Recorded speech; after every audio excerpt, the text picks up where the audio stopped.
Merci d'avoir cliqué sur la vidéo. Aujourd'hui, pour l'édition de Grosse Jazette, j'ai un quelqu'un qui m'a super motivé, qui continue à me motiver. Robert va pouvoir te conter son histoire. Salut Bob! Salut Shanna, j'espère que tu vas bien. Merci Ben, de me donner l'occasion de venir faire un petit moment d'échange puis de jazzette avec toi. hey, ça fait tellement plaisir. J'étais tellement contente que tu acceptes mon invitation. Quand j'ai conceptualisé Grosse Jazette, là, c'est le premier nom qui m'est venu à l'esprit. Je me suis dit, j'espère que ça va être tenté de conter son histoire parce que j'ai beaucoup vu les résultats. Je t'ai suivi un peu là-dedans dans tes derniers défis, mais Mhm. toute l'histoire, je la connais pas. Fait que j'ai bien hâte à notre conversation d'aujourd'hui. Cool. Ben, moi aussi, j'ai hâte. Merci. Encore une fois, il y a beaucoup de gratitude qui est là pour moi. Puis, en même temps que tu me dis ça, il y a plein d'affaires qui remontent quand j'habitais à Piémont, puis tu étais beaucoup plus jeune à cette époque-là. Ça doit faire un bon 16 ans qu'on se connaît, je veux pas, quelque chose À peu comme près. Oh, ouais, à peu près. Au moins, ça. facile. Exactement, fait que ça va être super intéressant. Ben écoute, comme toutes les grosses jasettes, dis-nous donc, ça a été quoi ton plus gros poids, puis ton plus petit, t'as perdu combien, puis on va commencer à connaître ton histoire de cette façon-là. Good, good. Écoute, mon plus haut poids, il va être comme approximatif parce que j'ai pas nécessairement embarqué sa balance, là, mais sur la photo qui est là en février 2019, moi, à ce moment-là, j'oscillais autour de 430. J'avais déjà perdu à peu près une quinzaine de livres en février 2019 parce que OK. j'avais commencé ma transformation puis ma reprise en main sur ma santé en janvier 2019. Donc, disons qu'autour de 440 comme faux, là, 440, c'était mon poids le plus élevé. Mon poids le plus mince était 180 quand j'avais 30 ans et que je consommais encore de l'alcool et des drogues. Donc, si on tient compte de ça, là, moi, c'était ça. C'était les fluctuations. Après que j'ai appris mes choses, tu sais, mon poids, le poids auquel j'ai été par après le plus bas, là, parce que c'est difficile de répondre à cette question-là de façon transparente parce que je veux prendre le temps de faire un tuning, là. 180, je consommais encore, j'avais un rythme de vie qui était différent, j'adressais pas beaucoup des bébites qui m'habitaient. J'ai amorcé cette transformation-là en janvier 96 et c'est à ce moment-là que je me suis mis à prendre du poids. Donc, j'ai joué beaucoup, mais dans le traumatisme, dans l'espace où c'était plus souffrant, mon plus bas, c'était 220. Ouais, parce que mince ne veut pas dire en santé, hein? Non, non, non, non, absolument, absolument, absolument, absolument. Même quand, pour moi, souvent, même quand dans les espaces où je pensais que je prenais soin de ma santé, j'étais loin d'être en santé. Ah ouais, hein? Fait que comment qu'on se rend, Mhm. là, tu sais, tu dis, là, fait que toi, t'as commencé un cheminement personnel qui est par rapport plus à l'alcool puis aux drogues, puis ça t'a amené là. Fait que comment qu'on se Mhm. rend à 400 plus livres, là? Eh boy, hey, c'est une super de bonne question, ça. Je pourrais te jouer du violon jusqu'à demain matin, mais je vais essayer de me ramasser de façon concise pour répondre à cette question-là. C'est sûr que janvier le 26 1996, j'ai amorcé la reprise en main de ma vie. Pas de ma santé, mais de ma vie. J'ai arrêté de consommer de l'alcool et des drogues. Donc, le 26 janvier, donc mercredi passé, ça fait 26 ans que j'ai arrêté de consommer Félicitations. des substances comme l'alcool et la drogue, les drogues. C'était pas des grosses drogues, là, c'était plus du pot et ces affaires-là. Là, mais...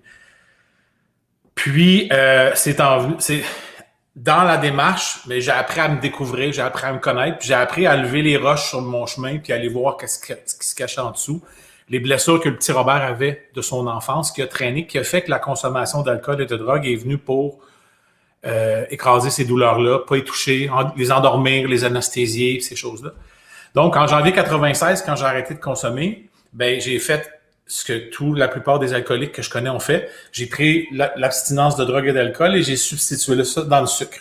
Parce que le sucre me donnait le même buzz, mais ça se transformait pas pareil dans mon corps.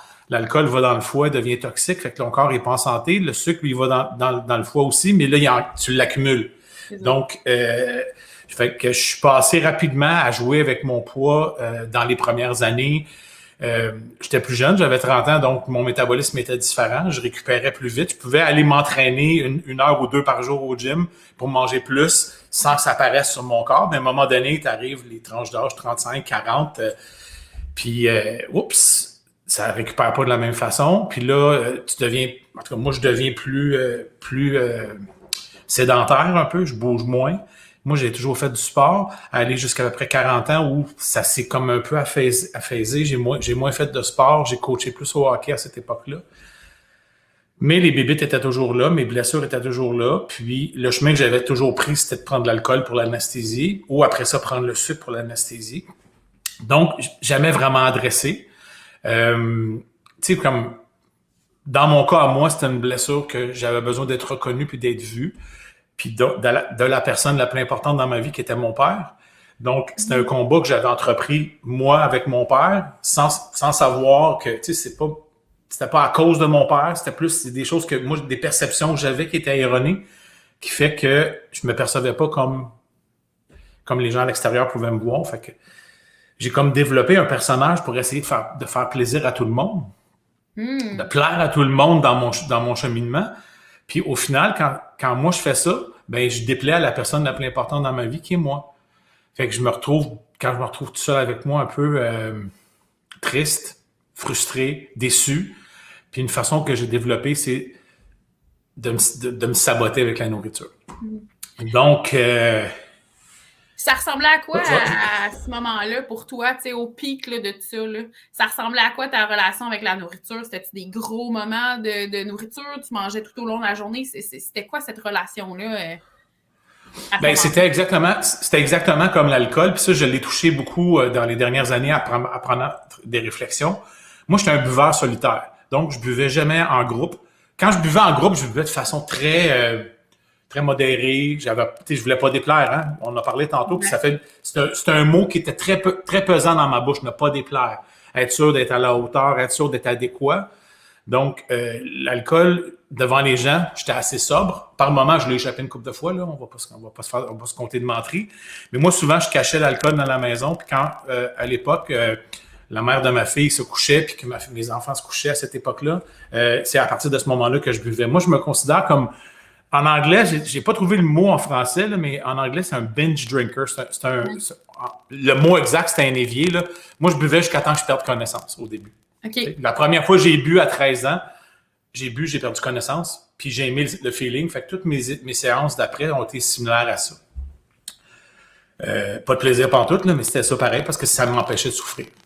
Donc, mais la bouffe, ça a été la même affaire. Là. Quand j'ai commencé à me nourrir, dans le jour, moi, j'étais actif, je travaillais.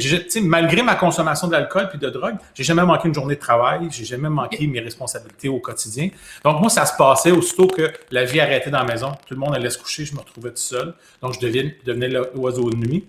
Puis, à ce moment-là, j'outre-mangeais, je mangeais un peu ce qu'on appelle, comme on dit, nos émotions. Là. Donc, je me retrouvais tout seul. Puis, c'est là où je faisais le bilan de ma journée inconsciemment.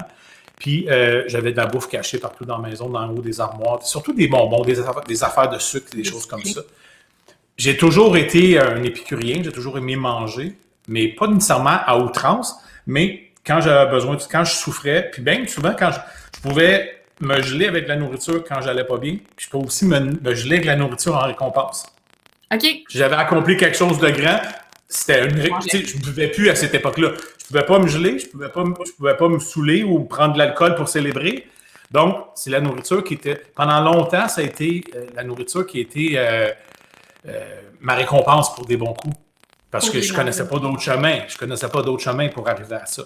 Puis même souvent, mon nutritionniste me disait, essaye de trouver une récompense autre que la nourriture. Ouais. Mais ça venait c'était un automatisme qui s'est installé. Donc, c'est sûr que moi, c'était surtout plus comme... il y a un terme que je trouve pas exactement le mot pour ça, là, mais c'était vraiment consommer du sucre à outrance pour plus me sentir. Puis c'était pas à tous les jours, ça pouvait arriver à l'occasion. Moi, tu sais, quand je buvais, j'ouvrais un 26 onces de cognac, j'étais le bouchon, puis je la refermais jamais la bouteille. Quand j'ouvrais un 2 litres de crème glacée, j'étais le couvert, je ne le refermerais pas pour le mettre au frigo. Là. Moi, je le finissais. Des fois, ça pouvait être 2. C'est ça. Fait que, tu sais, puis j'avais pas nécessairement... pas nécessairement. J'avais pas faim. C'était pas de la faim. C'était un vide que je cherchais à combler. C'était un vide, un gouffre sans fond, là, tu sais, que j'avais besoin, que je cherchais à combler, tu sais. Fait que c'est ça, ben, tu sais, moi c'est un peu, puis je pense que c'est intéressant parce que ça me rejoint beaucoup, tu sais, moi c'est la même chose, moi, il fallait que je sois pleine, souper de Noël pleine, parce que sinon l'anxiété montait, fait que c'était un peu dans ce sens-là aussi, où moi aussi j'ouvrais quelque chose, puis je mangeais jusqu'à temps que je le sente, là, tu sais. Fait que c'est intéressant de voir des fois les conjonctures de qu'est-ce qui peut amener à ça, tu sais.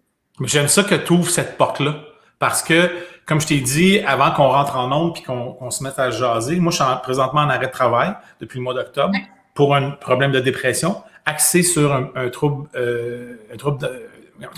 d'anxiété.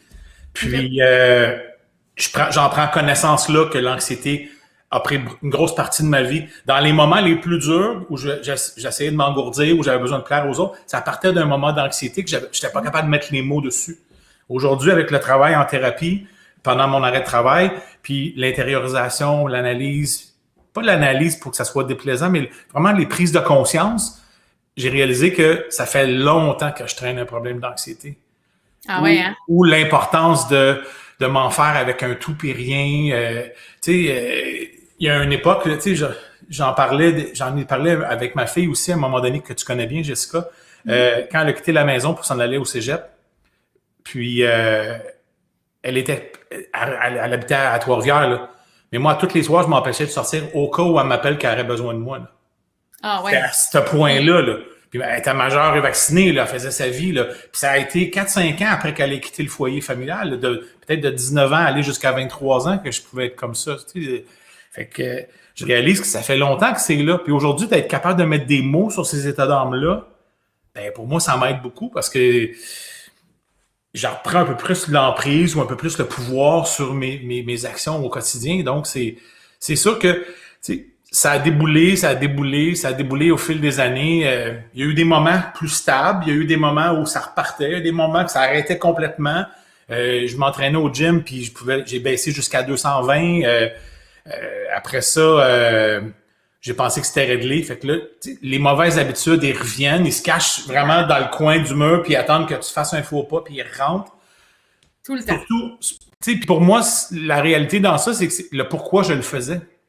Je perdais du poids pour manger plus parce que c'était une façon pour moi d'avoir du plaisir. Donc, mon pourquoi n'était pas très clair.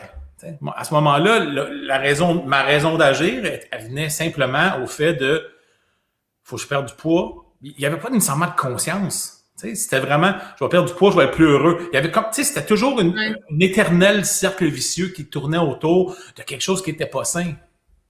C'est clair. Puis cette fois-là, la fois où en 2019, tu as pris une décision, tu dis là, ça va faire. Y a-t-il un moment de déclic? C'est quoi qui a fait en sorte que cette fois-là, ça a marché ou que ça a changé quelque chose dans ta façon d'être, ta façon de penser? On revient, mettons, ça c'est en janvier 2019, on revient, mettons, en janvier 2018. Okay. À cette époque-là, je suis en relation avec ma conjointe d'aujourd'hui encore. Ça va faire, à ce moment-là, ça fait 21 ans qu'on est ensemble. Puis j'ai tellement pris de poids que j'ai perdu confiance en qui je suis. J'ai plus de valeur, j'ai l'impression que je vaux plus rien. Puis ma blonde, à ce moment-là, me dit que c'est difficile pour elle d'avoir du désir pour moi parce qu'elle me reconnaît pas. Pour un homme, pour moi, là, ça m'a fait mal, ça m'a frappé dans les genoux. T'sais. Puis à partir de là, je me suis mis à prendre le miroir pour me regarder et me dire, OK, qu'est-ce que je fais avec cette situation-là? Au même moment, mon médecin de famille, quand je vais la rencontrer, qui me suit depuis 20 ans, me dit, écoute Robert, avant qu'on se mette, tu sais, à ce moment-là, je fais pas de diabète, je fais pas de haute pression, je fais pas de cholestérol, tu sais, je suis béni des ciels, béni des dieux. Elle me dit, je t'ai inscrit à une opération bariatrique parce que je veux pas qu'on s'en rende à ce que je sois obligé de prendre la médication. Fait qu'on va faire ce qu'on a à faire avec ça pour que tu prennes soin de toi. Dans ma tête, ce que ça a fait, c'est, OK, la solution miracle s'en vient, les breaks ont tout lâché, puis là, c'est là que j'ai dérapé. Fait que je suis passé de 380 à 440, 445 à peu près à cette époque-là. Puis je suis curieuse parce que pour moi, c'est un point important parce que tu sais, moi, je l'ai fait la chirurgie après avoir perdu 80 livres toute seule. J'imagine qu'à ce moment-là, ton médecin t'a pas proposé de suivi psychologique par rapport à ça. Non. C'est ça. Mais par contre, elle me connaît depuis 20 ans où je travaille sur moi, où je fais des choses au niveau de ma santé mentale ou ma santé psychique mais j'adresse pas le problème de la racine qui fait que je suis là. La preuve est que, aussitôt qu'elle me dit ça, moi je dis « OK, all right, party! » On se lâche lousse, on va guérir ça. La plupart des... En tout cas, pour moi, je veux pas parler pour tout le monde, mais je l'entends beaucoup. On cherche une solution rapide à un problème que ça fait longtemps qu'il est là. 100%. OK? Donc, je pars de... C'est cette mentalité-là que j'avais à l'époque. Puis j'ai tout essayé, hein. J'ai fait Mince à vie, j'ai fait Weight Watcher, j'ai fait un nutritionniste pendant 20 ans qui m'a suivi, j'ai fait... en tout cas... On les a tous fait, là. OK? La joke que je fais souvent, c'est que j'ai dû perdre une tonne, puis je l'ai repris la tonne au fin des 26 dernières années. T'sais. Puis là, est arrivé un moment où, charnière, où en avril 2018, j'ai dit à ma blonde que j'étais plus capable, la relation, elle me plaisait plus, puis je l'aimais encore elle, mais la relation était toxique. Puis j'ai mis fin à cette relation-là, puis je me suis retrouvé tout seul avec Robert pendant 4 mois à analyser qui je suis, puis pourquoi. Tu sais, à reprendre le pouvoir sur moi. Parce que j'existais seulement à travers le regard de l'autre. Tu sais, quand ta blonde, ta femme de 21 ans t'a dit « à moins de désir pour toi », puis j'étais encore dans la fleur de l'âge, j'ai 50 ans, j'étais encore capable de charmer. Mais je la croyais, puis sur le coup, ça m'a blessé. Puis avec du recul, je vais lui dire merci parce que elle aurait pu me bullshiter, mais elle m'a donné l'heure juste. Puis cette heure juste-là était un élément déclencheur pour moi pour me reprendre en main. Puis, fin de l'été 2018, on est revenus ensemble pour les bonnes raisons, puis on s'est réengagés ensemble. Puis là, je voyais un peu, je me rebâtissais un peu, mais c'était pas facile parce qu'à 440 livres, mon appartement versus mon lieu de travail avait 400 mètres, puis j'avais de la misère à marcher pour aller au travail. Ah ouais. Ça me prenait, tu sais, à pied, normalement, là, c'est une distance qui prend à peu près 5 minutes à marcher. Ça m'en prenait à peu près 15 à 20 parce qu'il fallait que j'arrête 2-3 fois en descendant parce que j'étais à bout de souffle. Puis ça me brûlait dans le dos à cause de la charge de mon ventre qui était trop gros, tu sais. Puis en décembre 2018, à cette époque-là, on était revenus ensemble, mais on n'habitait pas ensemble. Marie avait son espace, puis moi, j'avais le mien. Puis j'étais en train d'écouter la télé le soir dans mes habitudes non saines, si tu veux, là. Puis la mâchoire me vient tout engourdie. Puis le bras vient tout engourdi. Oh. Dans ma tête, je suis convaincu que je suis en train de faire un AVC. Puis au lieu d'appeler l'ambulance, j'appelais le mari puis disais « Écoute, je sais pas comment ça va pas, je me sens pas bien. » Elle dit « Là, t'appelles l'ambulance, je m'en viens. » Fait que là, l'ambulance m'a emmené à l'hôpital. Puis pendant que je suis dans l'ambulance, je prie le bon Dieu parce que j'ai vraiment la chienne de mourir. J'ai l'impression que ça s'arrête là. Puis là, je l'ai fait plusieurs fois, là. Mais là, je me dis « Écoute, je sais que tu es là.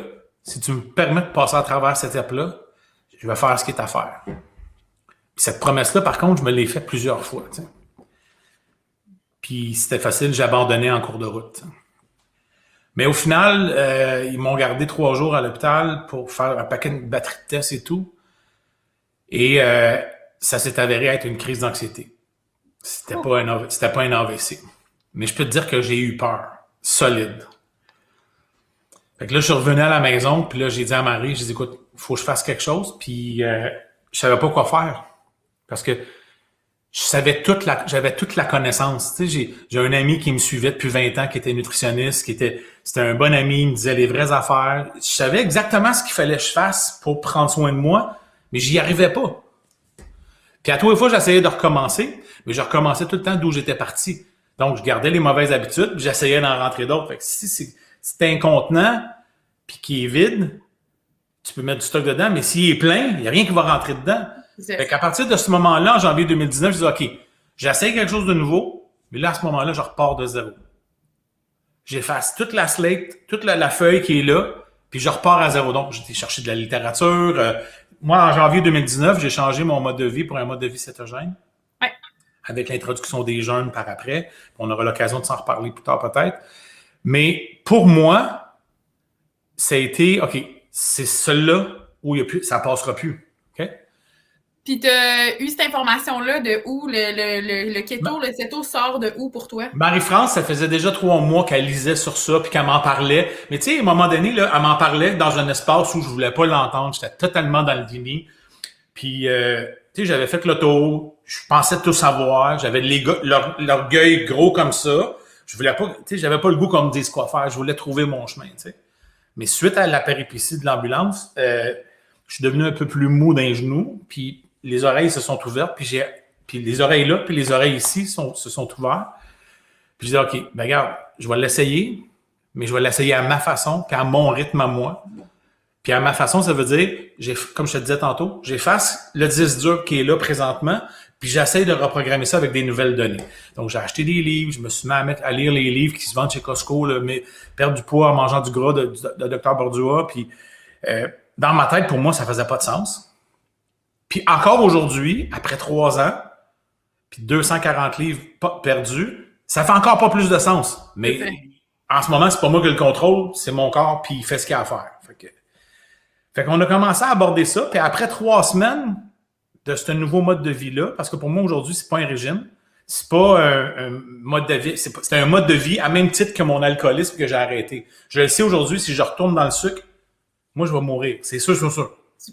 Comme l'alcool. C'est le même diagnostic que j'ai porté face à ma façon d'être.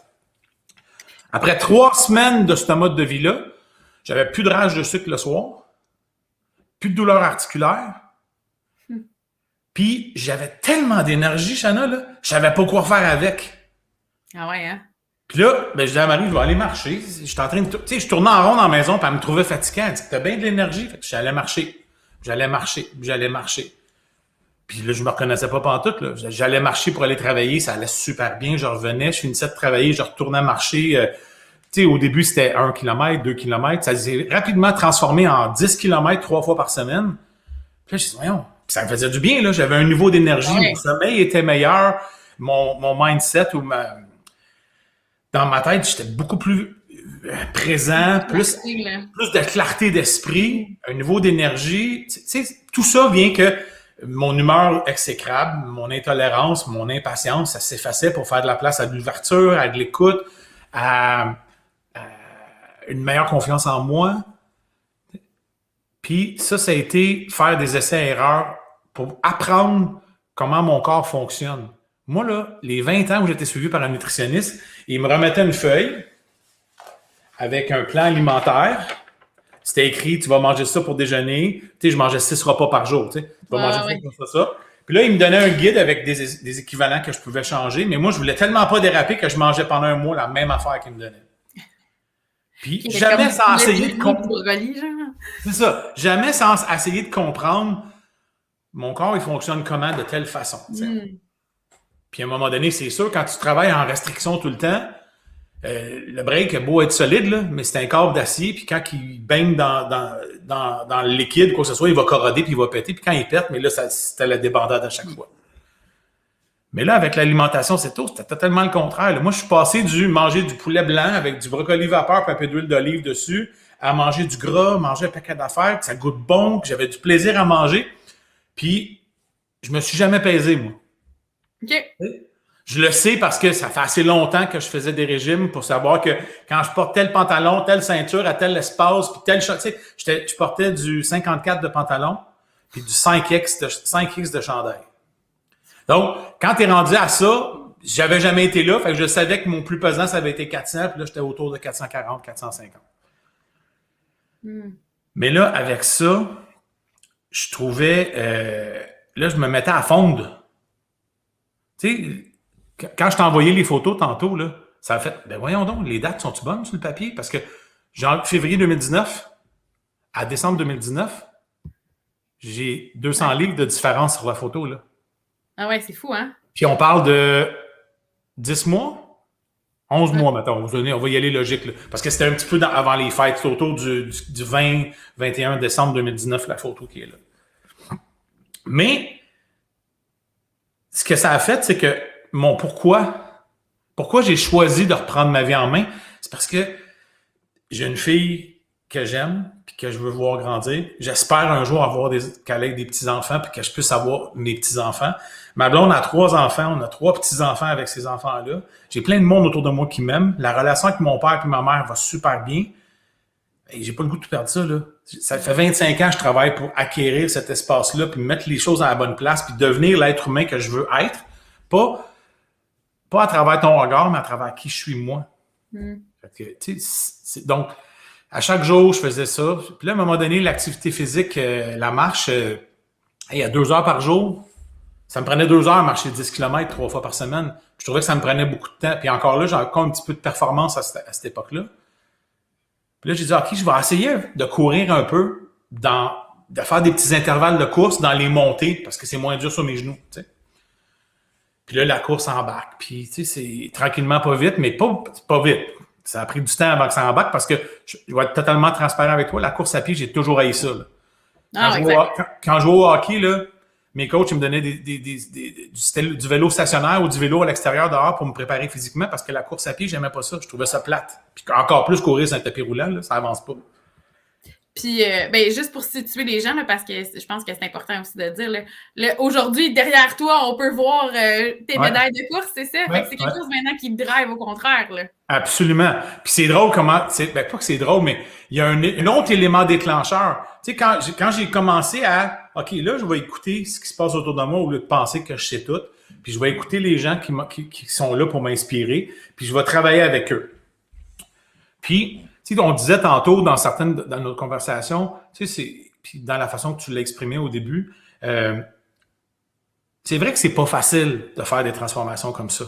Mais ça peut le devenir quand le pourquoi tu le fais est clair. Exact.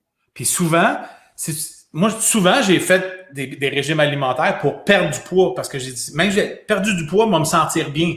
Mais quand tu arrives au poids que tu veux arriver, puis tu es aussi mal en dedans, ben tu dis j'ai tout fait ça pour rien puis fuck it, on continue puis on recommence à zéro. Tu sais?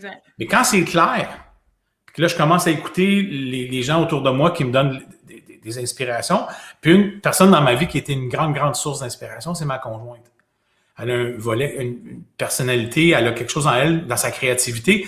Puis en même temps, quand elle me parlait de Céto en fin d'année 2018, elle me parlait d'une fille qu'elle suivait sur les médias sociaux qui, elle, à chaque fin d'année, en décembre, mettait en place une plateforme, au lieu de se donner des objectifs ou faire des résolutions pour l'année suivante, elle se donnait un mot fort, un mot-clé. Phare, P-H-A-R-E, un phare comme un phare de bateau. Mm-hmm. Puis moi, à cette époque-là, dans ma vie, le mot qui a monté instinctivement, c'est plaisir. Parce que du plaisir, j'en ai plus dans ma vie. Là. Exact.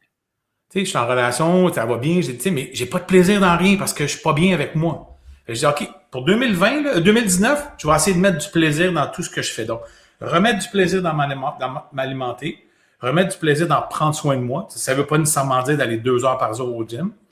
Reprendre du plaisir dans mes relations avec les autres, puis dans la confiance que je bâtis en moi. Puis ça a été mon mot-clé pendant l'année. Donc, la marche, la course, ces affaires-là embarquent. En fin juillet, début août 2019, moi, en ce moment, à cette époque-là, puis encore aujourd'hui, j'ai la direction générale d'un organisme communautaire à Sainte-Rose qui fait de l'intégration en santé mentale. Puis j'ai un de mes employés qui est décédé dans le café le 9 août 2019, la journée où je partais en vacances. Il est mort d'une crise de cœur, puis c'est quelqu'un avec qui j'avais développé un lien d'amitié très fort, puis il se confiait beaucoup à moi. Fait que pour moi, là, ça a été comme l'élément déclencheur de décembre 2018 où j'ai peur de mourir, où il y a quelqu'un qui meurt d'une AVC devant moi. Devant toi. Pas nécessairement devant moi, mais qui est arrivé au travail, parce que c'est pas moi qui étais là. Là, ça a été, wow, faut que tu fasses quelque chose avec ça. Full circle, là, ouais. Fait que je suis parti en vacances, puis pendant les vacances, je me suis inscrit aux 10 km du marathon de Montréal en 2019. Puis j'ai dédié la course à cet homme-là qui s'appelle Gaétan. Parce que ça me donnait un pourquoi je le cours. Je le courais pas juste pour performer, je le courais pour rendre hommage à quelqu'un. Sans savoir dans quoi je m'embarquais. Parce que à ce moment-là, j'avais jamais couru 10 km en continu. Là. Je pars en vacances au mois d'août, j'avais jamais fait ça. Là. Fait que pendant les vacances, j'ai tiré mes distances, puis là, je courais un peu plus. Puis quand je suis revenu, puis ça, la course avait lieu le 20 septembre 2019.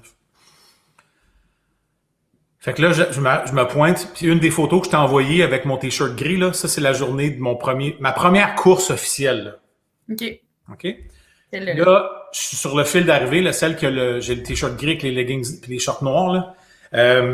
Je suis sur le fil de départ pour aller prendre ma course, puis j'ai jamais fait ça, puis je suis les gens, je suis le B, puis l'énergie de ce moment-là dans une course, c'est vraiment c'est l'adrénaline qui monte, qui, tu sais, c'est comme si, avec du recul, c'est comme je commençais à découvrir une nouvelle sorte de drogue, mais une drogue saine. Tu sais. Mhm. Ben, saine, puis qui peut par moments aussi être dangereuse. Il faut que ça soit bien géré. Dosé, ouais. Mais quand j'ai fait ma course, le dernier kilomètre, j'étais sur Sainte-Catherine, jusqu'au complexe des Jardins. Puis, je pense que c'est ça, Sainte-Catherine, je ne me rappelle pas du nom de la rue, mais il y a 1 kilomètre. Puis là, tu vois l'arche au fil d'arrivée au complexe des Jardins. Il y a du monde tout le long sur les côtés. J'ai pleuré le dernier kilomètre en pensant à Gaétan. Puis, en réalisant que c'était pour la première fois de ma vie que je faisais quelque chose pour moi, que j'avais planifié, puis j'avais été jusqu'au bout. C'est important, hein? Ah, c'est super important. Là, j'ai franchi le fil d'arrivée, là, puis ma blonde était là pour m'accueillir, puis c'est là que tout a commencé. C'est super... je trouve ça tellement powerful, ce pensée-là, parce que, tu sais, toi puis moi, on se rejoint beaucoup dans ce sens-là de vouloir plaire, puis on a fait beaucoup des choses pour les autres, même à se rendre coupable de prendre du temps, puis faire des actions pour nous, tu sais. Puis moi, dans mon cheminement, il y a une phrase qui, pour moi, ça a été un gros déclic.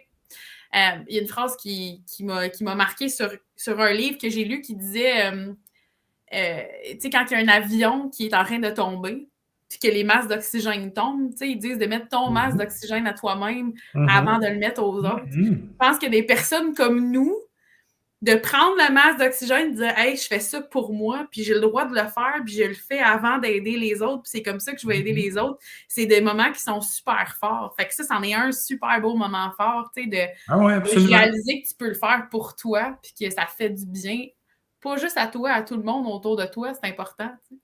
Ah, absolument. Puis c'était, à chaque fois que j'en parle de cet événement-là, je revis ce dernier kilomètre-là, franchir le fil d'arrivée, entendre mon nom par l'annonceur local dans le speaker quand je traverse le fil d'arrivée.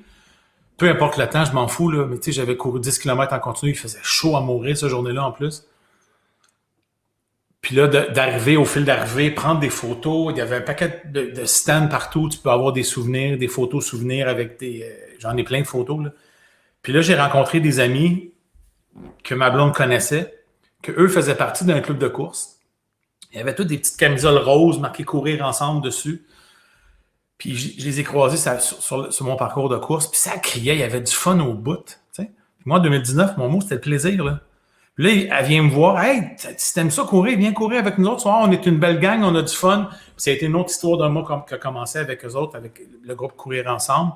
Puis ça fait 3 ans que je cours avec eux autres, puis que j'ai super du fun, puis que j'ai relevé un paquet d'autres défis, un paquet de choses que j'aurais jamais pensé faire de ma vie.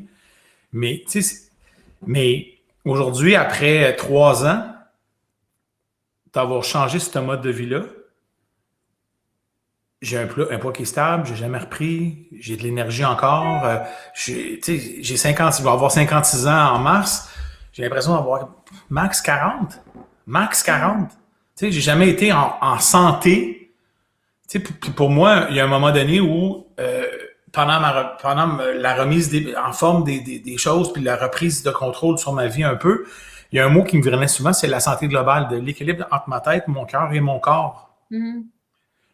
Puis ça reste toujours présent. J'ai toujours plein de gratitude pour ça parce que c'est en prenant soin de ce qui se passe entre mes deux oreilles, mon histoire de vie, que je prends soin de mettre des mécanismes de protection en place. Pas des mécanismes de défense, mais des mécanismes de protection qui vont faire que je me donne un appui qui est différent. Je me connais mieux. Je sais que si je vis telle affaire, je vais déraper, tu sais. Comme la dépression avec laquelle j'ai à négocier, je l'ai jamais vu venir. Je voulais même pas l'accepter. Mm. Tu sais, je travaille avec des gens en santé mentale, je peux pas les laisser tomber.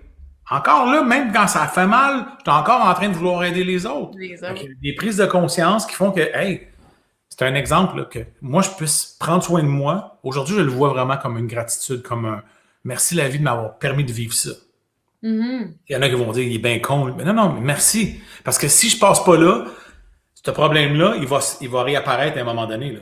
Parce que ce problème-là que j'ai adressé depuis le mois d'octobre, il s'est présenté en 2007 quand je restais à Piémont, quand dans ma tête, tout a chié, puis tout a dérapé. Puis là, j'ai essayé de combattre pendant 7 ans tout seul pour me remettre sur pied. Tandis que là, ça va avoir pris 4 mois. Je devrais théoriquement recommencer à travailler le 21 février. Donc, mais tout ça part du fait que je ramène ça à moi pas de façon égoïste, de façon bienveillante. Mhm. De façon avoir de l'autocompassion pour moi, puis de dire, OK, j'ai peut-être pas tous les morceaux que je veux avoir, mais ceux que j'ai, je vais en prendre soin. Les talents puis les aptitudes que j'ai, je vais les nourrir. Au lieu d'aller chercher de combler les défauts puis les défaillances que j'ai, parce que plus je mets du temps sur mes défauts et mes défaillances, plus ils vont rester là. Exact. Plus je nourris mes forces puis mes habiletés, mes compétences, plus ils vont prendre de la place, puis les autres vont s'éteindre, ils vont se déplacer. Puis là, le Robert qui a eu tout ça, ce parcours-là, qui fait face à ça, à cette dépression-là en ce moment, c'est quoi les petites pistes? C'est quoi les red flags auxquels maintenant que peut-être que tu vas pouvoir venir voir? Puis c'est quoi les petites actions que tu mets en place pour essayer de contourner ça ou d'y faire face? Wow, bonne question.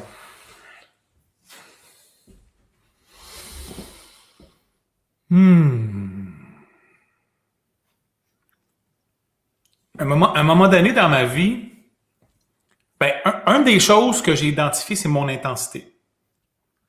Puis même si probablement certaines personnes qui vont écouter l'enregistrement vont dire « Christy, il est bien intense, lui. » Je suis, admettons, à 50% de mon gradateur en ce moment-là. J'ai déjà été plus intense que ça. Mais souvent, quand je tombe dans l'intensité, pour moi, c'est où je cherche à plaire, où je tombe dans une forme de performance. Une chose que j'ai compris dans les derniers 4 mois, ça revient à mon enfance. Quand la personne avec qui je suis en relation, mettons qu'on se parle, toi et moi, puis tu me définis quelque chose, tu t'attends quelque chose de moi, puis que les attentes sont pas claires, au lieu d'essayer de répondre à ton attente, je vais prendre tellement large que je vais tout ratisser pour être sûr de ne pas te déplaire. Aujourd'hui, quand je vois, c'est ça que je fais, le flag qui rêve, c'est « Hey, va donc revalider c'est quoi l'attente de l'autre personne. » Toi, tu te sens comment dans son attente? Est-ce que tu es capable de combler cette attente-là? Si oui, ben vas-y, fais-toi confiance. Sinon, va reposer la question puis valide. À travers ça aussi, ce qui monte aussi dans travers tout ça, c'est que quand je suis dans cette performance-là, je suis dans un espace qui est pas sain, qui est pas équilibré, qui fait que j'ai plus de plaisir. Là, je suis juste dans faire. Tu sais, de conjuguer les 3 verbes, là, ouais. Avoir, être et faire, tu sais, ou avoir, faire et être. Moi, j'aime beaucoup mieux être qui je suis aujourd'hui que d'essayer de faire quelque chose pour que tu acceptes qui je suis. Mm-hmm. Ça se peut que tu n'aimes pas qui je suis, c'est correct. Aujourd'hui, ça ne me dérange plus. Ça peut me déstabiliser, mais au point où je ne peux pas plaire à tout le monde. Exact. Mais la personne à qui je dois plaire le plus, c'est la personne que je regarde dans le miroir le matin quand je me brosse les dents ou quand je me rase. Parce que si je déplais cette personne-là, c'est un combat perdu. Là. Il n'y a plus rien que je peux faire qui va venir changer quoi que ce soit. J'ai tout fait pour essayer de faire le contraire, puis ça n'a jamais marché. Du moment où, tu sais, puis en ce moment, quand je suis arrivé à la dépression, en octobre 2021, ça faisait depuis le mois de septembre, depuis le mois d'août facilement là, que je me sentais tout croche en dedans, puis j'avais de la difficulté. Puis j'avais recommencé à avoir des patterns de compulsion alimentaire. J'ai pas repris de sucre, mais mes portions étaient plus grosses. Je grignotais des affaires le soir qui sont céto, mais que j'ai pas faim. Puis je me voyais aller. Oups, là, j'ai dit pause. J'ai appelé le médecin. J'ai dit, hey, on peut-tu faire quelque chose? Elle m'a recommandé quelque chose. J'ai recommencé à faire des jeûnes un peu plus longs, faire des ménages, faire des resets au niveau de mon système métabolique, puis resettler ma présence d'esprit puis mon mindset. Oups, tout est revenu. Mais en même temps, il y a aussi, pour moi, un autre élément déclencheur qui est important, qui lève un drapeau rouge, c'est le regard que je porte sur moi. Quand le regard est plus bienveillant à mon égard. Tu sais, même si aujourd'hui, j'étais à 240 à peu près, là. Il y a des matins que je me lève, que je me vois encore comme si je pesais 440. Puis ces moments-là, c'est des moments importants pour moi pour me dire, hey, wow, qu'est-ce que tu n'acceptes pas aujourd'hui? Qu'est-ce que tu n'accueilles pas? Parce que c'est juste mes yeux, là. C'est mes yeux qui ne voient pas bien. Il faut juste que je prenne le temps de remettre mes lunettes puis de corriger le regard que je porte sur moi. Parce que c'est comme quelqu'un qui se fait amputer une jambe, tu sais, le membre fantôme qu'il appelle. Oui, 100%. C'est la même affaire. Fait que quand ça arrive, c'est wow, prends le recul, je m'installe, je vais faire une cohérence cardiaque, travailler ma respiration un peu, ou je vais prendre mes aspirines, puis je vais aller courir, ou je vais aller marcher. Tu sais, j'ai la chance depuis le mois d'août cette année d'avoir un nouveau chien dans ma vie. Un chien que ça faisait longtemps qu'on cherchait d'avoir. Puis c'était mon meilleur thérapeute dans les 4 derniers mois. parce qu'on va marcher ensemble à tous les jours, on va jouer au parc ensemble, puis moi, je veux courir avec lui, fait que je suis en train de le préparer pour pouvoir courir avec moi. Fait que, tu sais, ça me permet de, OK, là, wow, ça marche pas, puis quand même que je m'entêterais. Tu sais, en ce moment où je suis installé, tu vois en arrière, mais en avant de moi, c'est un mur en briques. OK. Comme si j'allais me péter le mur de briques quand j'ai ces attitudes-là, tu sais. Puis une chose qui me remonte beaucoup, en 2015, j'ai fait une thérapie avec mon père, relationnel, père-fils. Puis dans un des moments où on a vécu ensemble, mon père, il m'a dit une chose qui m'a marqué puis que je vais tenir tout le restant de ma vie. Il m'a dit, Robert, je m'ennuie du petit Robert qui avait toujours du plaisir dans la vie puis qui s'amusait. Il dit, moi, quand je te regarde, t'as plus l'air à t'amuser. Oh. Fait que quand je me mets à déraper puis à retomber dans des vieux patterns, j'entends la voix de mon père, plein d'amour, plein de compassion, qui dit, hey, va donc t'amuser. Fait que, tu sais, aujourd'hui, si je pouvais parler à ce petit Robert-là, là, c'est ça. Puis je le fais souvent, là, c'est ça. Hey, aie donc du plaisir. Si t'as pas de plaisir, là, pour moi, là, si j'ai pas de plaisir, c'est un signe que je suis pas sur la bonne route. Que ça va pas bien. Puis, qu'est-ce qui te donne du plaisir?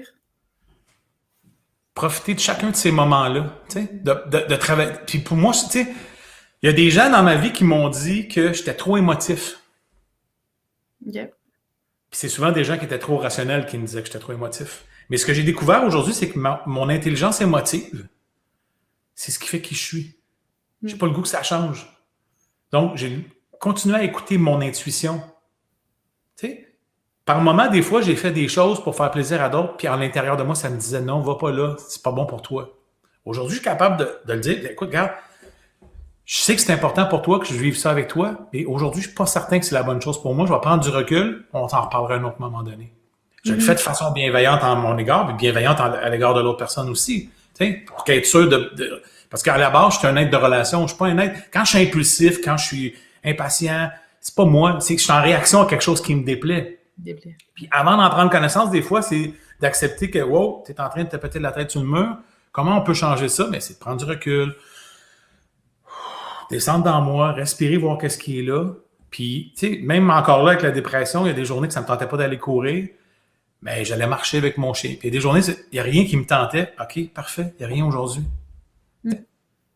Puis, par moments, c'était plus difficile de dire, OK, il n'y a rien. Ah, OK, là, je n'ai pas le goût de perdre ce que j'ai à faire. Là, c'est pas long, ça repart, là. T'sais. Donc, c'est d'être être dans le moment présent. Puis, même si cette recette-là, je la connais, tu sais, parce que avec les AA, quand j'ai commencé en 96, c'était ici, maintenant, le moment présent. Puis, j'essaie de vivre comme ça au quotidien, mais il y a des journées où, oups, quand je vois l'anxiété faire surface, là, je suis pas en contact avec rien ce qui se passe autour de moi. Là. Je me questionne à ce que j'ai fait hier, puis tu sais, les membres de mon conseil d'administration, là, ils vont m'appeler, ils vont me dire « Hey Robert, on aimerait ça te parler. » Là, hey, là je viens plein d'angoisse. Qu'est-ce que j'ai pas fait? Ou qu'est-ce que j'aurais dû faire? C'est ça qui monte. Puis là, j'arrive à la rencontre, je m'en suis fait pendant 2 jours. Puis, hey, on a regardé ça, là, puis on voudrait faire ça pour t'aider, ça te tente dessus. Puis, voyons, OK, j'ai fait 2 jours, je perds du sommeil à faire ça. Là. Mais ça, pour moi, encore là, c'est des signes que je prends pas soin du petit Robert. Puis prendre soin du petit Robert, c'est d'être dans la légèreté, dans l'ici maintenant, d'être dans le plaisir. Puis, qu'est-ce qui te motive à continuer à tous les jours? Parce que moi, je le dis tout le temps, puis je vais toujours le dire, là, c'est un combat de tous les jours, là, que ce soit l'alcool, que ce soit la drogue, que ce soit la nourriture, ça va être à jamais. Là. Qu'est-ce qui te motive à tous les jours de continuer, de vouloir travailler sur le petit Robert, sur le Robert de maintenant? C'est drôle parce que pour moi, c'est plus un combat. OK. Tu sais, le jour où, tu sais, regarde, c'est peut-être parce que, puis en même temps, ça fait partie de certains talents, certaines forces que j'ai, qui est de la persévérance, la détermination, puis la discipline de vie. J'ai tendance à banaliser ça parce que pour moi, quand j'embarque dans ce chemin-là, le chemin devient facile, puis parce que c'est facile, ben c'est comme si je faisais pas d'effort, mais en même temps, j'ai établi cette routine-là dans ma vie pour le mettre en place. Quand j'ai décidé, tu sais, quand j'ai fait ma thérapie en 96, puis que c'est drôle, je vais le nommer parce que tu vas voir où je veux aller avec ça. Ça commençait le dimanche midi, puis le mardi matin, on rentre en salle de cours, puis le thérapeute qui est là nous donne un questionnaire qui a 12 questions dessus, puis là, il faut répondre aux questions. Puis moi, je suis fier, j'ai 12 oui sur mon questionnaire. Tu sais. Puis ça, c'est l'échelle de Jelinek au niveau de l'alcoolisme et les dépendances. Là. Puis j'ai 12 oui sur 12. Fait que là, le thérapeute revient dans la pièce, puis il nous dit, écoute, si vous avez plus que 3 oui sur votre feuille, restez assis, les autres sortez. On était 60 dans la pièce, on est resté 12. Tout le monde, elle a dit, j'ai le plaisir de vous annoncer que vous êtes des alcooliques puis des toxicomanes. Moi, c'est comme si tu venais de me frapper avec un 2 par 4 parce que moi, quand j'étais petit, mon père travaillait au Palais de justice de Montréal. Puis pendant mes journées pédagogiques, il m'emmenait avec lui au travail. Puis j'allais dîner avec lui dans le Vieux-Montréal. Puis là, il me disait, ça, c'est des alcooliques. Puis il me pointait les robineux qui dormaient sur les bancs de parc. Moi, dans ma tête, j'étais pas un alcoolique. J'avais une maison, j'avais une femme, j'avais des enfants. On avait chacun notre auto dans le cours. J'étais pas un SDF, là. Non, c'est ça. Je me considérais pas comme un alcoolique. J'ai jamais manqué de journée de travail. Mais quand je buvais jusqu'à temps que je perde connaissance. Mais dans ma tête, j'étais pas un alcoolique. Fait que à cette thérapie-là, je suis retourné dans ma chambre. On avait des petites chambres. C'est souvent ces thérapies-là dans des lieux religieux, soit des couvents ou des choses comme ça. Puis là, dans ma chambre, il y avait un crucifix, puis il y avait une image de Dieu. Puis là, je me suis mis à genoux, puis je dis, je sais pas si ça existe. Si ça existe, aide-moi, parce que je vais mourir. Puis j'ai plus jamais eu soif. J'ai plus jamais eu besoin j'ai plus à me battre avec l'alcool. En janvier 2019, quand j'ai dit, OK, là, j'admets là, que le sucre, tout ce qui est sucre transformé, c'est pas bon pour moi, c'est comme de la cocaïne. Il faut que j'arrête ça. Fait que ce que j'ai choisi de faire à ce moment-là, c'est à même titre que l'alcool. Quand j'ai arrêté de boire l'alcool, j'ai pas dit je peux pas boire de l'alcool. J'ai choisi de plus en boire parce que si j'en bois, je vais mourir. Puis j'ai pas le goût de mourir. Fait que je vais mettre les choses en place. Fait que le sucre, c'est la même affaire. Fait que comment je peux faire pour me nourrir puis donner de l'énergie à mon corps pour faire les choses que je veux faire? Puis là, je développe une nouvelle passion qui est la course à pied. Puis plus que je cours, plus que j'aime ça. Assez que ma blonde, elle vient qu'elle court avec moi. Fait que, tu sais, autour de moi, tu sais, un moment magique qui m'a dit que j'étais sur la bonne piste, je veux dire, c'est en juin 2020. En août 2020, on a loué un chalet à la Minerve. Puis là, avec toute la famille. Puis je suis là avec les enfants de ma blonde, mes petits-enfants, moi puis ma blonde. Puis un matin, deux de nos enfants, ma petite fille, ma blonde puis moi, on est allés courir ensemble. J'ai une photo pour me rappeler de ça, là. Puis c'est eux autres qui m'attendaient le matin pour aller courir avec eux autres. Fait que, tu sais, toutes ces choses-là, là, c'est des acquis que je les ai pas faites pour te faire plaisir. Je les ai pas faites pour faire plaisir à mon père. Je les ai pas faites pour faire plaisir à ma blonde. Je les ai faites pour plaire. La personne la plus importante dans ma vie aujourd'hui, c'est moi. Je ne vais plus jamais échapper à cette personne-là. Parce que cette personne-là, si je m'en occupe pas, il y a personne d'autre qui peut le faire. Exact. Il y a une citation quelque part que j'ai dit, que j'ai lue, puis je vais l'ajuster, là, mais tu sais, sois donc toi-même, parce que ce rôle-là, il y a juste toi qui peux le prendre. Il n'y a personne qui peut le faire pour toi, là. C'est vraiment ça au quotidien. Puis parler au petit cul en dedans de moi, même si encore aujourd'hui, le petit cul en dedans de moi, il y a des blessures que j'ai subies ou que j'ai eues quand j'étais plus jeune, qui sont là. J'apprends à négocier avec, puis c'est pas de la... Tu sais, si je prends, puis je pointe le doigt sur mes parents parce que c'est pas eux autres qui n'ont pas fait la job, au final, tu sais, quand tu fais ça, il y a 3 doigts qui reviennent vers toi. J'en suis responsable de changer cette histoire-là. Comme mon père a fait à sa façon, lui, quand lui était plus jeune. Donc, fait qu'aujourd'hui, c'est pas mal plus ça. Ça revient pour moi à mon pourquoi aujourd'hui. Mon pourquoi dans la vie aujourd'hui, c'est d'être une source d'inspiration pour les gens, pour qu'eux, à leur tour, soient inspirants pour d'autres. Pour d'autres, ouais. Puis, je sais pas si tu te rappelles, mais au moment où tu as pris le téléphone pour m'appeler, quand tu étais sur le chemin du Petit Train du Nord, pour me dire que tu venais de franchir à la course à pied, je ne me rappelle pas la distance, là. 7 km. 7 km. Je venais de terminer l'ébauche sur papier de ma mission puis de ma vision de vie, de qu'est-ce que je voulais comme pourquoi dans ma vie. Donc, aujourd'hui, je veux être une source d'inspiration pour les gens pour qu'à leur tour, eux autres soient une source d'inspiration. Je veux passer du « écoute ce que je te dis » à « fais ce que je fais puis trouve ton chemin ». Exact. Fait que puis le pourquoi, c'est... Tu sais, c'est... Quand je me suis préparé pour mon premier marathon à Rimouski, le matin où je suis arrivé au départ pour courir la course, là, ma course était faite. Là, c'était le party qui commençait. Parce que dans ça, comme dans une perte de poids, comme dans une remise en santé, c'est pas le résultat final qui est important.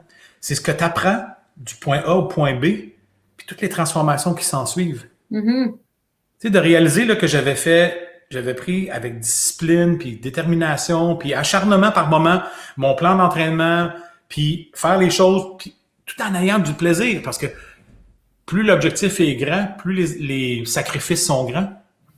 Si tu fais des sacrifices qui sont pas plaisants, t'en retires pas de plaisir, c'est plus des sacrifices, c'est de la torture. Exact. Puis tu sais, ton 10 minutes de marche entre chez toi puis ton travail, c'était plus de torture que faire ton marathon au complet, tu sais. Absolument, absolument. Fait que c'est de faire les choses pour soi. Puis pour moi, aujourd'hui, c'est ça qui me revient le plus. Tu sais, quand on s'est séparés, moi et Marie, en 2018, je faisais plus rien pour moi, là. Je faisais tout pour qu'elle soit heureuse. Puis au final, elle était pas plus heureuse. Fait qu'on était malheureux à deux. On était hyper toxiques. Mais on s'aimait, là. Ça a toujours été là, là. Là, à cette heure, si ça me tente pas, je suis capable de le dire. Si ça ne tente pas, je suis capable de le dire. Tu sais, le proverbe qui dit souvent, là, on va l'entendre souvent dans les couples, là. Ah, ça, je te présente ma tendre moitié. Ou, tu sais, moi, j'ai pas le goût d'être une moitié, là. Moi, je suis entier. Ma blonde est entier. Puis ensemble, on est juste plus fort. Fait que, tu sais, on est mieux de se compléter puis de par nos forces puis nos défis que d'être moi, je suis part entière puis je veux que ma blonde, elle soit toute elle, tu sais. C'est ça que je veux. Puis fait que c'est de cette façon-là, je me dis, si moi, je vis la moitié de ma vie, mais c'est moi que je déplaise, c'est pas toi, là. Tu sais, c'est pas l'autre. À chaque jour, c'est de mettre les bons outils sur sa route puis de le faire dans le plaisir. Puis, tu sais, aujourd'hui, j'en reviens juste pas. Tu sais, je faisais mon bilan en janvier, en fin d'année, en décembre 2021. Depuis que j'ai commencé à courir, là, j'ai couru 8487 km. C'est malade. J'en reviens même pas. Là. Quand je prends mon application Strava dans mon téléphone, je regarde tous les kilomètres accumulés. Là. Puis en décembre 2019, j'ai de la misère à marcher 400 mètres. C'est fou, hein? Tu sais, puis le seul mérite que j'ai là-dedans, c'est de l'avoir fait un pas à la fois, une journée à la fois, dans le plaisir, puis même au froid. Moi, j'adore courir au froid. J'adore courir au froid. Tu sais? Puis qu'est-ce que tu dirais si tu avais justement l'opportunité de parler au Robert avant ça, ou à quelqu'un qui veut commencer, qui est au même point, qui ne sait pas trop quoi faire, puis qui pense, ce serait quoi ton conseil, ou qu'est-ce que tu dirais à ce Robert-là qui était dans cet état-là à ce moment-là?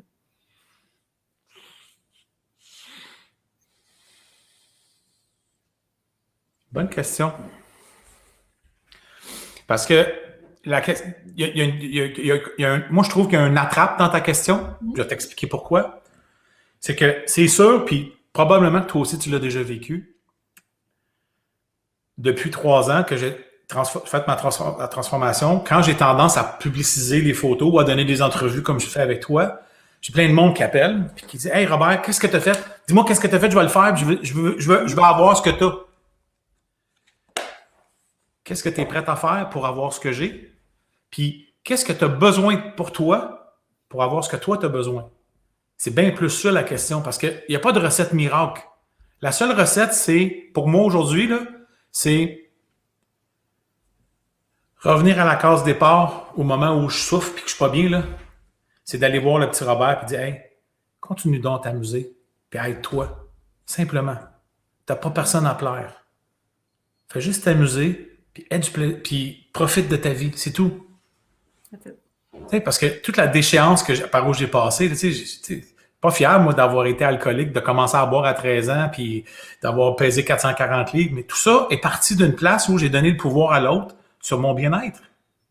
Puis ça part pas d'une place égoïste, ça part de si je peux juste me montrer moi dans ma vraie couleur, je suis une personne qui est vulnérable, qui est sensible. C'est ma force aujourd'hui. J'ai plus le goût de me cacher avec ça. Fait que, puis ça revient tout le temps à... en ce moment, je suis dans un processus avec... je travaille, mais je suis toujours impliqué avec le docteur Bordua qui a écrit le livre sur le cétogène, puis les jeûnes et tout. Là. Puis là, je suis dans un bootcamp d'1 mois de jeûne. Comme je fais 3 jeûnes longs par semaine. Puis il y a quelqu'un qui écrivait... puis ça, je l'ai entendu souvent au fil du temps. « Ah, ça fait 3 semaines que je travaille comme un fou, puis ça balance, ça paraît pas. »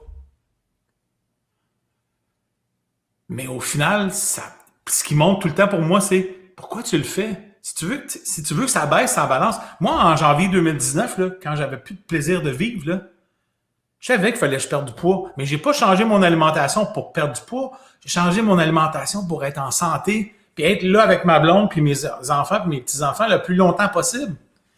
Puis au final, je me suis retrouvé de passer de 5X de chandail à XL, puis de 54 de pantalon à 42. C'est fou, hein?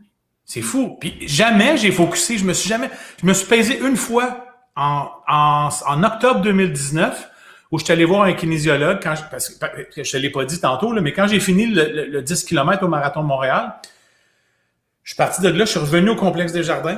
Pas au Complexe des Jardins, mais au Palais des Congrès, parce que le Palais des Congrès, c'est le lieu d'enregistrement. Puis j'avais vu le matin, quand j'avais été chercher mon T-shirt puis mon kit de départ avant la course, qu'on pouvait s'inscrire une année d'avance pour le marathon de l'année d'après. Je suis revenu avec Marie au Palais des Congrès pour m'inscrire live pour le marathon de 2020. Wow! Puis, là, je perds mon fil d'où je voulais aller avec ça. Là. Que tu savais pas peser, t'es allé chez Kino. C'est ça. Fait que là, quand je suis revenu chez nous, ma blonde a dit, t'es sûr de ce que t'as fait? Fait que j'ai dit, attends une minute. Fait que là, j'ai appelé mon coach en nutrition qui me suivait déjà depuis un an. J'ai dit, écoute, tu peux-tu me référer quelqu'un pour m'aider? J'aimerais ça courir le marathon de Montréal l'année prochaine, mais je sais pas comment m'y prendre. Ben, il dit, Robert, il dit, ça fait un an que je te suis, mais est-ce que tu sais que je suis kinésiologue puis je suis un ultramarathonien? Fait que là, il s'est mis à mettre mon plan. Puis là, j'étais allé le voir à son bureau. Là, il me pesait avec une balance. Je me rappelle pas le nom de la balance, là, mais elle a tout pris mon taux de gras, mon taux corporel partout à grandeur. Puis c'est là que j'ai vu que ce que j'avais senti, à ce moment-là, tu sais, je suis passé de 440 à 260 à ce moment-là, en janvier 2010, en septembre 2019. C'est drôle parce que la majorité des conversations avec les gens que j'ai, puis que justement je parle de moments déclic, puis tu sais, pourquoi que ça a marché cette fois-ci, c'est souvent ça qui revient. Ouais. C'est ça qui est triste. C'est pas la balance, puis que c'est pour moi, puis que c'était pas ça la raison. C'est souvent ça qui fait en sorte que ça a fonctionné. Tu sais, puis j'ai des gens autour de moi, puis souvent ça revient à ça. Tu sais, souvent il y a des gens qui m'appellent puis qui me disent, Robert, qu'est-ce que tu as fait? Puis comment moi je peux m'y prendre? La première question que je leur demande, pourquoi tu veux faire du poids? C'est simple comme question, là, mais ça veut tout dire. C'est dire, je veux juste être plus petite. Je veux perdre du poids parce que si je perdrais du poids, moi, être plus heureux. Hey, combien de personnes on a entendu dire ça dans les médias? Combien de conférenciers? Puis je les ai tous essayés. Là, j'ai de la gueule, je suis capable de parler. Fait que tous les réseaux, ils m'ont tous appelé, les Herbalife de ce monde-là. Puis tout le monde m'ont tous appelé pour que je convainque tout le monde. Mais au final, on focus sur un problème qui n'est pas là. Exact. Le poids que j'ai, là, c'est le poids que j'ai. Mais si mon bien-être est là, moi, j'ai des amis autour de moi qui sont un peu plus ronds que moi, je peux l'être, mais ils sont heureux, sont vivants, sont présents, sont dynamiques. Je suis qui, moi, pour les juger?